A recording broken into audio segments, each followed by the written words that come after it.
So yun guys, no. So ngayon sobrang init talaga guys. So puntahan ko yung sikat na tourist spot dito sa Nulangan na madalas na pinupuntahan ng mga lokal dito sa Nulangan. So tara, puntahan natin yung Panas River. So located ito sa Ingan, Nulangan, Southern Leyte. So pagpili muna tayo ng pagkain. So tara, let's go!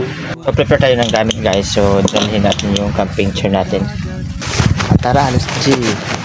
So dahil sa mainit na panahon ay agad kami pumunta doon sa Panas River na located sa Ingan, Nulangan, Southern Leyte. So isang tourist spot na maaari mong puntahan dito sa Nulangan. Isang perfect spot na pwede mong puntahan kasama ang barkada at pamilya.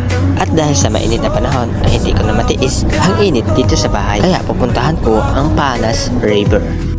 Sa bawat tono may bagong kaibigan. Ang musika'y tulay. At nang makarating ako sa Ingan ay bumili muna ako ng pagkain para dalhin ko doon sa spot. Hindi, kanay palito ko na snack na. So yun guys, no. So sobrang dahil sa sobrang init ay ngayon nandito na ako sa Ingan.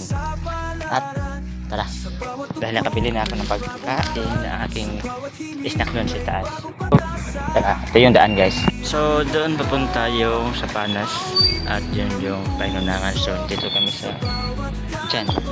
So ngayon sa sobrang init, tara, kasi ready naman ang mga pagkain at yung camping chair. So tara, papunta natin yung Panas. Sa mga magtatanong kung pwede ba pumasok ang motor, kotse or tricycle ay pwede po pumasok dito.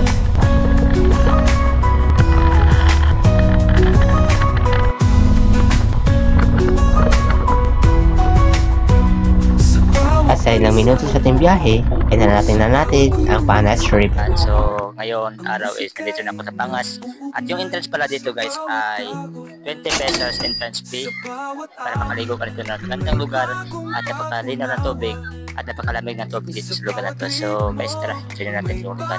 Sa pagligo ko sa Panas River ay nakasama natin sila Laagan Tabines. And I so happy kasi nakasama ko sila sa pagligo ko dito sa Panas River. And thank you din sa masarap at masayang kwentuhan na nakasama ko kayo sa konting panahon.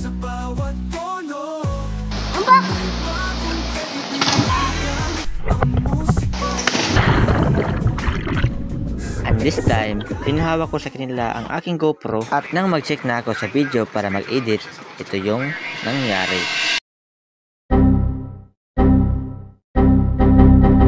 Yes, nag-error at hindi na gumana yung ibang video. Kaya, so guys, no, so sobrang lamig.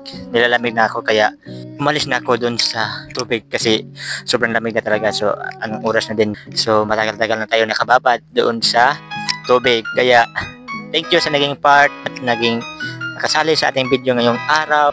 So yun lang ating video guys, no? Marami pa tayo hindi nakikita at hindi napuntahan. So this is Heart Travel at see you on the next video. Bye bye! See you.